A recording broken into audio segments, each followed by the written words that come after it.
Monsieur Miller, pourquoi est-ce que les réfugiés déboutés qui habitent ici, pourquoi est-ce qu'ils doivent déjà déménager maintenant, ce printemps, et pas cet été comme c'était prévu? Ouais, c'est juste, c'était prévu qu'ils puissent terminer leur année scolaire. Et puis maintenant, avec la nouvelle situation, les réfugiés de l'Ukraine, on cherche tout possible lieu où on peut les mettre.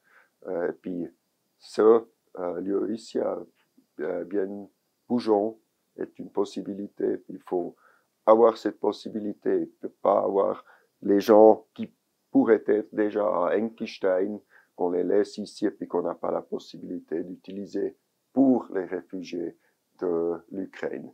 Mais on est aussi en discussion avec la ville de Bienne. Finalement, c'est la ville de Bienne qui décide si on a cette possibilité ou pas. Parce qu'il y a aussi des réfugiés qui apprennent le français, pas des demandeurs d'asile déboutés qui apprennent le français, qui eux n'iraient pas à Engistein. Et là, on dit qu'il y aurait une solution à Bienne avec la maison des douanes. Est-ce que vous pouvez confirmer cela? On est en contact avec la ville de Bienne et puis je suis très optimiste qu'on va trouver une solution, mais on ne peut pas encore publier la solution qu'on a, mais on va avoir une bonne solution pour ces enfants-là. La Commission nationale de prévention de la torture, elle est préoccupée par les conditions de vie ici, dans ces conteneurs. Vous vous dites, mais on va quand même continuer à les utiliser pour des familles ukrainiennes. Pourquoi?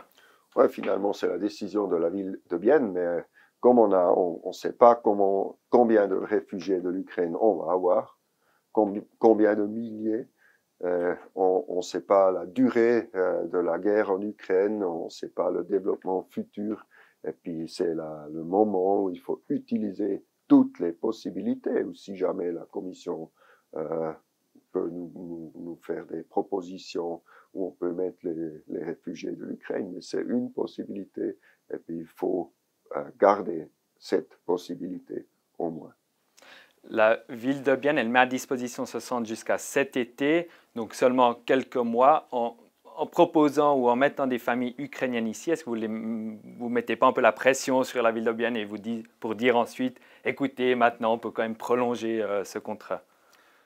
Non, c'est une autre situation. Ce sont des réfugiés de l'Ukraine et puis la ville de Bienne, elle va prendre la décision finale, mais la ville de Bienne, elle sait aussi très bien la situation avec la guerre en Ukraine et puis elle sait aussi qu'on a beaucoup de réfugiés qui sont en train de venir et qui vont encore venir les semaines à venir et puis finalement c'est la ville de Bienne qui décide, mais c'est aussi qu'on est content qu'on puisse utiliser toutes les possibilités.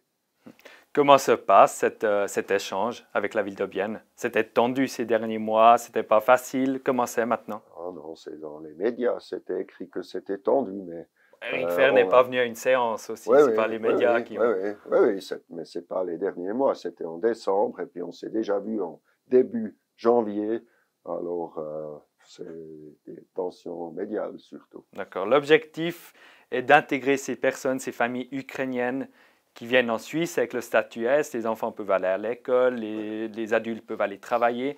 Maintenant, ces personnes viendraient dans ces conteneurs ici, dans une zone industrielle à Bienne. Est-ce que c'est vraiment le bon endroit pour ces personnes? Oui, c'est une possibilité. C'est pas encore clair si on aura des réfugiés ici, mais il faut garder cette possibilité.